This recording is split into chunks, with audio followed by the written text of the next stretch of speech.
ती दिलीपरावांच्यामध्ये आहे। दिलीपराव म्हणजे आर्थिक दृष्टीने सबल असणारा एक आमचा नेता, सहकारामध्ये सबल असणारा नेता, साखर कारखानदारीमध्ये सबल असणारा नेता आणि वैद्यकीय क्षेत्रामध्ये देखील आपली दिशा दाखवणारा नेता आणि आता तर शैक्षणिक क्षेत्रामध्ये पिता पुत्र दोघेही मोठ्या प्रमाणात अग्रेसर भूमिका घेऊन निघालेले आहेत।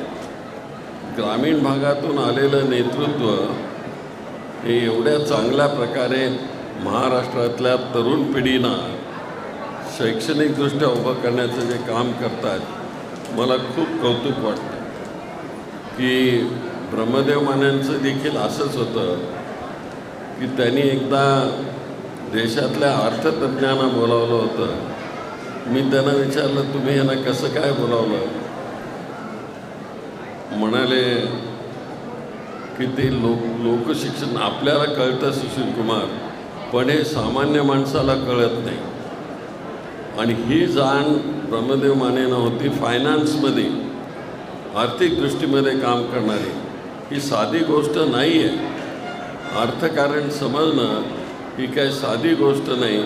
आज ते बँक चालवतात व्यवस्थितरित्या आणि त्या बँकेमध्ये बसून तिथं कुठे तोटा नाही आहे त्यांना, सरळ बँकेचा व्यवहार योग्य तऱ्हेनं चालवणं आणि बँका त्यांना फायद्यात आणणं हे ते काम बघत असतात। दिलीपराव त्यांचे मित्र, मला आश्चर्य वाटतं, ते सीताराम म्हेत्रेंच्या बरोबर कॉलेजमध्ये होते म्हणाले सीताराम म्हेत्रे,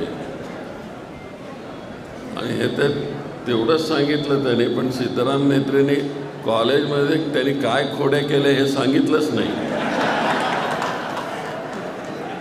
कारण राजकारणात एवढा यशस्वी होणारा माणूस त्याच्या राजकीय त्या शैक्षणिक जीवनामध्ये, कॉलेजच्या जीवनामध्ये खोड्या केल्याशिवाय पुढे जाऊच शकत नाही। हे माझं उदाहरण आहे म्हणून मी सांगतो। तर त्याला खोड्याही लागतात, त्याशिवाय आपल्या समोरचा माणूस खोडकर आहे का कसा आहे हे कळत नाही त्याला। आणि म्हणून सर्व